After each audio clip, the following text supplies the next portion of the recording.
Hello and welcome everyone, Tesla Trooper here, bringing you another Commander Wars 1v1. Today's replay was of last Saturday's tournament match between Soniclover and Everglass. We do these live every Saturday, so come check out the Discord, the link is below. In this video we have Soniclover as Andy facing off against Everglass as Kindle in a 20-day bout on a Forlorn. The winner is decided by who has the most buildings at the end of day 20 or is the first to 3 commander kills. Each turn is 5 minutes long and special CO units are banned. Alright, starting off with Andy here. He's our Orange Star hero from Orange Star, and he has an orange star on his chest, but it's yellow, so yeah. Anyway, so Andy's troops have no overall weakness and they have no overall bonus, with the exception of his CO zone where they gain 20% firepower and defense in a 4 space area around his CO.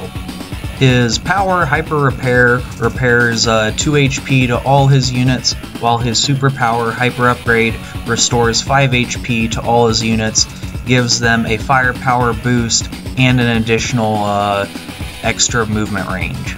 And to top it off, his special unit is a repair tank, which costs the same as a light tank, but it is able to heal and resupply units for free 1 HP per turn. Next we have Kindle here. She is of the Bolt Guard, and she is Jugger and Cole's commanding officer. Inside her co-zone, her units have increased firepower when sitting on buildings. This is significantly weaker than her dual strike powers because she only has her property bonus within the range of her commander zone, which is only 3. Her power Urban Blight deals 3 damage to enemy units on any property and increases the firepower of all her units if they attack from a building structure. While High Society here increases her firepower on all units based on the number of properties she owns, as well as increasing her firepower when on a property. And her special CO unit is a Partisan, which is basically an infantry with a single Molotov attack. Alrighty, so strap on your helmets because this match is a good one, probably the best replay yet, and with that, let's get the tanks rolling. Alrighty, starting on the right side, we have Soniclover as Andy, and in the left we have Everglass as Kindle here. Open up first couple days. Got infantry rolling out, and Andy has decided to buy a motorcycle right off the bat there and drives it past his command center looking to get some buildings there in the mid early on. Everglass is a little more conservative. He does get a motorcycle, 2 motorcycles out. First one in the top, and then on day 3 he gets a second one in the mid. Just pushing along there on his routes, grabbing all the cities in his path. Meanwhile, Andy is hopping around trying to push farther out into the map with his infantry there, trying to grab some buildings farther out among the mid section of the map. I don't know that it's especially a good idea because it will eventually show up as a deficit when you're comparing income later in the game. Being able to put up some additional funds early on might be the difference between a tank or an artillery piece, and either that or sending out some more infantry. But both players now starting to cap some of the middle cities there. Both getting biker units to the mid. Everglass a little bit behind Andy there in the middle cap race, but overall they're maintaining a pretty even lineup there in terms of the infantry. Day Everglass. Day 5, though, Everglass did end up producing a tank, so we'll see it rolling out for him day 6 here. I think it might have been better off to put it in the mid, but if you put it on the weak side, it guarantees that that recon doesn't go into his weak side to mess with his units down there, whereas he gets a recon and a flare unit of his own. Flare units have a little bit better armor than a recon's, and they move 5 spaces, and they have a decent machine gun that can enable them to deal with other recons without taking too much damage in return. So just finishing up day 7 here for Andy, rolling out. He's managed to cap 2 of those cities in the mid and put some chip down on Everglass's bike there on his half of the center. Everglass turns 7 here, caps his comm tower and puts his tank up there on the lip of that mountain range. That gives him access to the mid there, not looking to push too far out, as Andy now has a tank of his own that will begin pushing that way here shortly. So turn 8 for Andy, he rolls that tank out and immediately starts capping 2 of the middle cities there, and has another bike unit lined up to take some blah blah blah. Anyway, so then he moves his recon north there. I would have rather seen the recon finish off that mech unit, the bike unit there, as the next move here he'll be driving that bike up and putting some chip onto Andy's infantry that is capping the base here. Guess I talked about that a little too soon, but it's gonna happen. There we go. So if he had attacked that again with the recon, that would never have happened, and he would have safely been able to cap that city that day. Although it would have cost him the recon. Not too invested in its survival. I think capping a building is a little more important than ensuring the survival of the recon, especially when you got tanks and helicopters eventually rolling in to take its place. So turn 9, Andy does go ahead and get his comm tower a couple turns behind Everglass, but there really hasn't been any major engagements that really were of help. Even with the comm tower there, he's unable to kill the recon in the middle part of the northern mid section of Kindle's base, and then he does roll out with his 6 health recon to put some damage on an infantry, and that does get it killed on Kindle's turn 9. So Flare here demonstrating its effectiveness against recon units. Did almost 50% damage with only 1 HP off the top on it, and Everglass merges his infantry there. The recon can do some damage again, but it pretty much guarantees that cap unless he wants to move out with that bike unit and put some more damage on that infantry down there. So Everglass turning to the south there, trying to cap a couple more buildings on the southern position, and then rolls up with a recon of his own and brings down Andy's infantry on the city to 3 HP, so that city won't be getting capped this turn either. Turn 10 for Andy, finally realizes that needs an airport and starts capping that here. So we'll see how much he makes use of that in the later portion of the game. So with his damaged infantry there, there, slowly capping away. He would have had it this past turn had that bike unit not engaged him in the first place, and he would have been able to move off and do infantry things elsewhere rather than continuing to cap 3 days in a row. So up north, engaging some infantry and bikes, slowing down the capping units there for Everglass. And here we go, Kindle rolls out and slaps down Andy's veteran tank there pretty hard.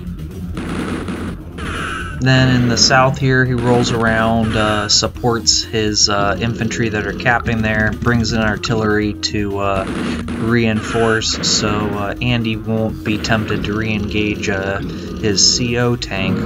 While up in the mid, he plows away with that flare unit and then brings his helicopter and artillery up to support the north there.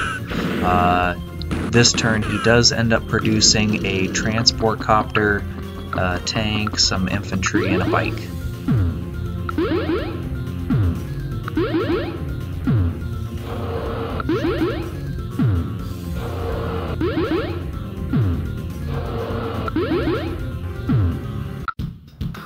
And with that, we got day 11 for Andy. Finally has an airport. Getting back into things down in the south there, brings down that infantry, capping that bottom city there to 2 HP, and up north he's doing the same, barely allowing that motorcyclist to survive there with 1 HP,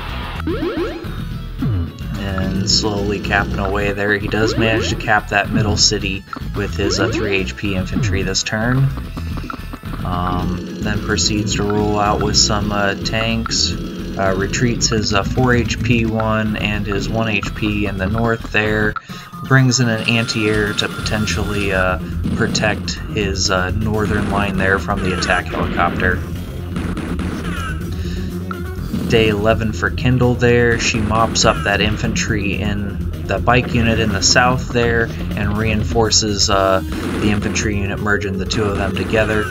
Up north, she takes her attack helicopter and all but obliterates that infantry unit on the city there. Kindle's power is only effective in her co-zone, so being on cities up north does nothing for those units other than the terrain bonus that they get naturally. So unfortunately, the helicopter doesn't get its damage buff.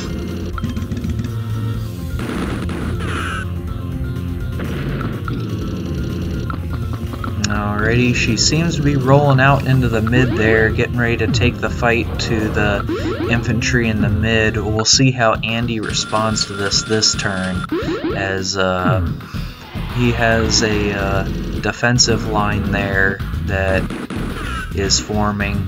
He does manage to delete that capping infantry up in the north, resetting that city all the way.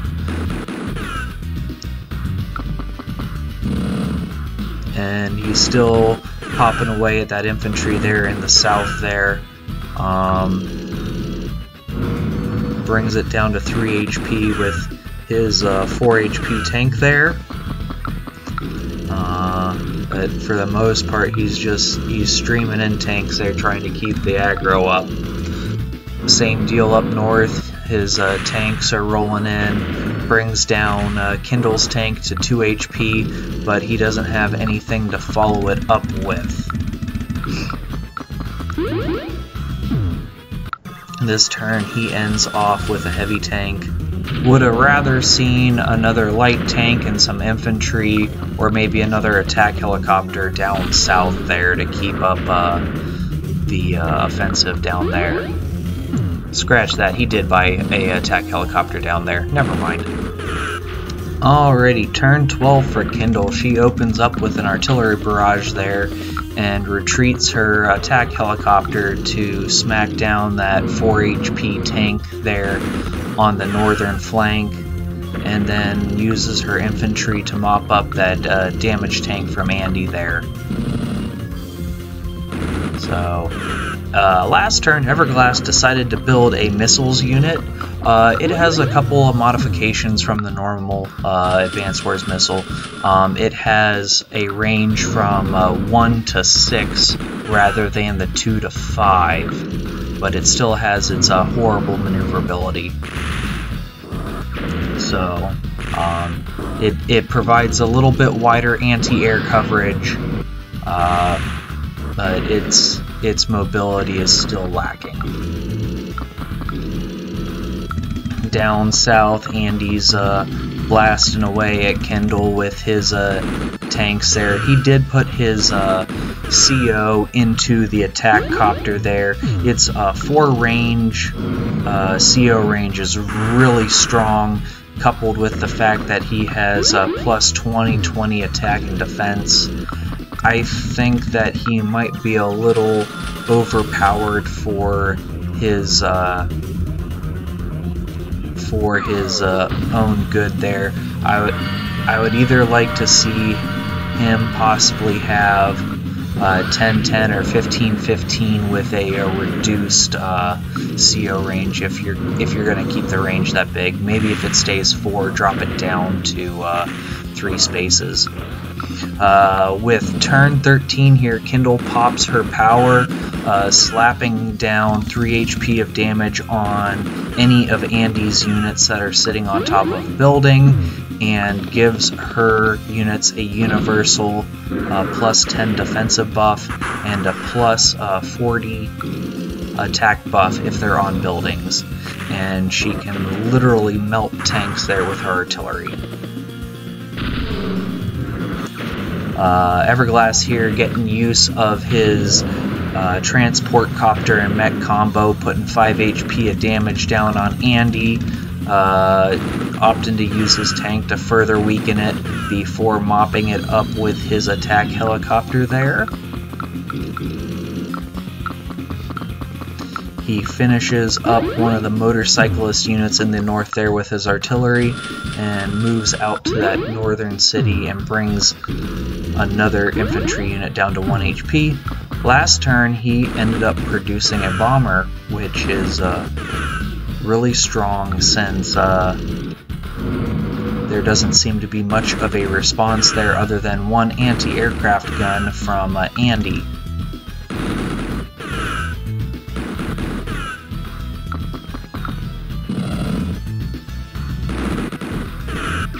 So, having moved all his forces down south there, Everglass leaves the middle open for Andy to roll around with his tank and a couple infantry and a bike unit there, mopping up some infantry that are trying to cross the mountain range there.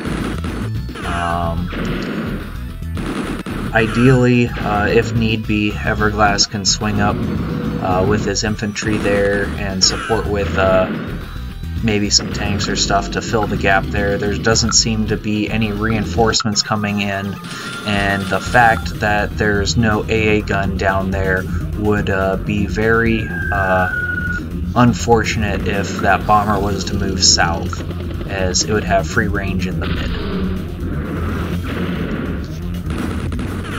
So Everglass does just that, immediately bringing his bomber south and eradicates 1 infantry there in the south. Continues his harassment of the northern tank forces with his battlecopter. Waiting to see. He does bring it in range of that anti-aircraft gun, which I find really strange. But he does support it with the artillery, and there's also a mech there to do some damage should that AA gun decide to engage it. Andy now has his heavy tank down in the mid, and he manages to cap both of those northern city pairs, securing that area for the time being. He brings his tank in the mid south, putting some damage down on some infantry, and he tries to mop up that low health tank with some low health infantry. Doesn't get the kill secured. He brings a battlecopter, a anti-aircraft gun, and the medium tank down to the mid and reinforces it up north with another AA gun. So down south, his forces are a little weak, and Everglass takes the time to engage his infantry with his flare unit and start recapturing his bottom city pair. He engages an infantry with a tank, and then moves up his artillery line, and also puts his missile units in the middle of the formation there, after deleting the light tank there with his bomber. Up north, he continues harassing with the battlecopter and gets it to elite status, giving it a plus 20/20 to attack and defense. Alrighty, day 16 for Andy. He all but has his superpower. He brings down his AA gun there from the mid and wipes out an infantry unit, and then engages his CO unit against one of the artillery units, getting enough for his power, and then he immediately pops it. So this turn, ideally what I would have liked to see done was take his CO copter and engage the infantry sitting right beside the AA gun, and then take his heavy tank down and destroy the AA gun. That would have opened up the south there, as you'll see here in a little bit as the engagement progresses here. Sonic gets his hands on the the SAM and manages to eradicate that, and that would have removed any anti-aircraft presence in the south and would have allowed him to mop up all of Everglass's forces down there with no response from any anti-aircraft effective units.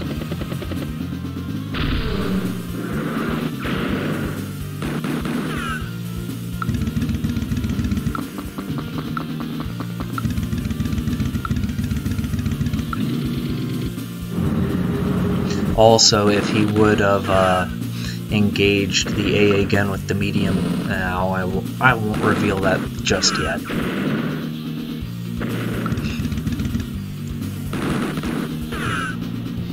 So Kindle's turn 16. She's taken enough damage and is able to pop Urban Blight here, slapping another 3 HP of damage on all Andy's units that he just healed up if they're sitting on a property. Immediately annihilates that medium tank there. It really didn't see too much use. Like I said earlier, I would have really liked it to knock out that AA gun, and it would have prevented what you're about to see here next shortly.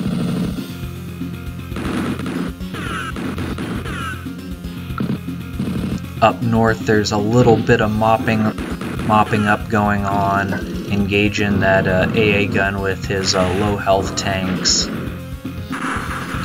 Brings it down to 5 HP, or 6 HP, I'm sorry. And he does manage to secure the kill on that 1 HP tank from Andy. Everglass using his factory in the north to produce a sniper to load into that transport copter. And here we go, what I was talking about, that AA gun all but beating up Andy there in his battlecopter. Andy manages to hang on, but he's now been surrounded by Everglass there with his tank and his infantry capping on that city. Andy's response is to engage that bomber there. The effects of the bomber, it's now an elite unit, and it has the defense and attack bonuses of the city there being with her power online, annihilates that anti-aircraft gun. Andy trying to penetrate Everglass's forces there in the south. Takes an engagement of the AA gun, or the anti-tank gun, with a helicopter. I think it would have been more beneficial to engage it with the 8 health infantry, which he rather engages the infantry there and then mops it up with another helicopter. Anti-tank guns are somewhat decent against helicopters, but they really shine against tanks. But they can't stand to be within sight of infantry, because if infantry or bikes get a hold on it, they shred them to pieces. Up north, his AA gun manages to hold on for another turn, brings down his Everglass's tank up there to 1 HP, but forces are getting a little thin up there, whereas Everglass still has some tanks streaming in, and he has a duster up north now as well. Bomber cleaning things up in the mid, gets rid of that unit there, capping the city above his command center.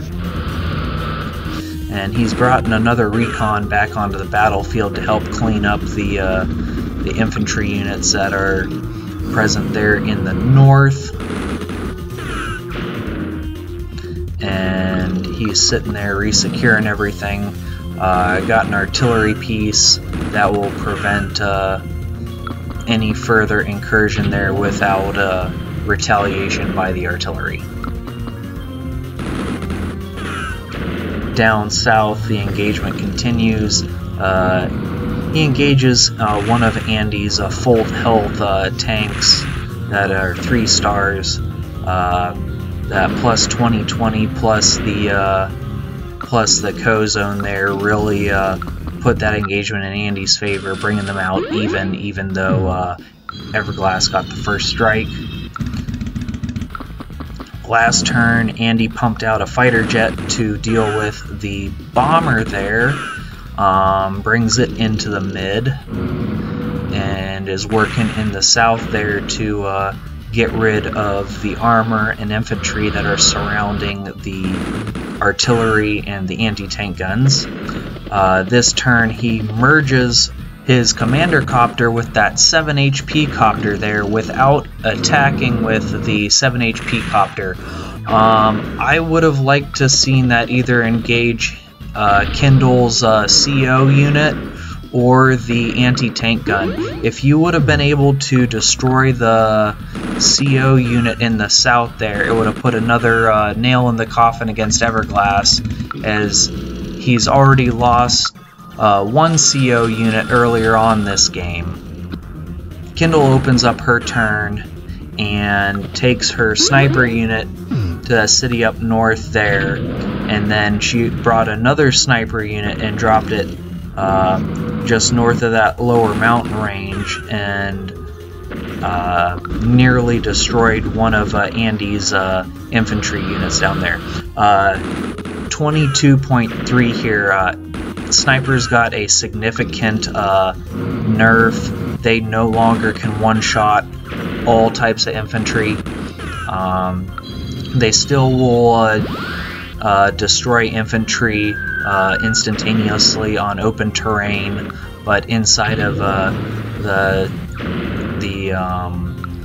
CO zone, they're a little more protected there, and the fact that he's on a city there giving him a decent defensive buff. Under normal conditions, it would have probably killed that infantry unit, but they've been brought down in effectiveness quite a bit, and I'm happy to see that.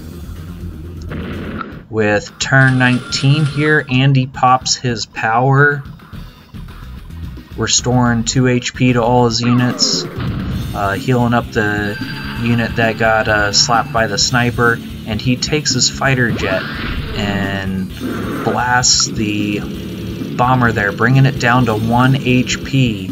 Not enough to kill it, but it was so close. Mops up some more infantry there with the attack copters. At this point in the game, Andy is up by 25 buildings to 24.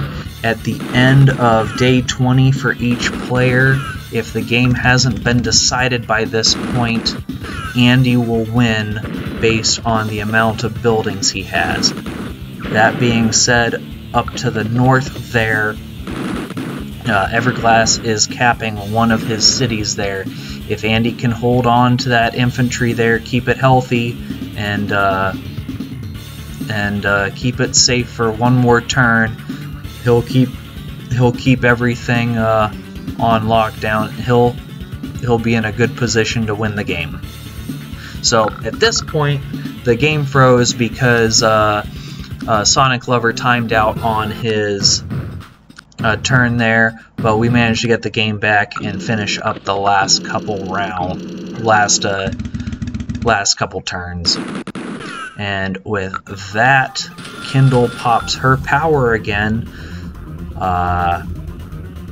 Like I said there, if you would have destroyed her CO unit, there's a good likelihood that it wouldn't have been in range to benefit from all the destruction that those helicopters were wreaking. And with that, the capture of that city there south of that mid-mountain range puts the game in Kindle's favor, and Andy surrenders on day 20. Quick look at the stats here. The funds were pretty even throughout most of the game. The income did go slightly in Everglass's favor early on, as Sonic decided to go out farther and cap his structures farther towards the middle of the map, and neglected to capture his early bases, or his close bases early on in the game. And there was a little bit of lag for Sonic there, as a couple turns he didn't produce as many units as Everglass did.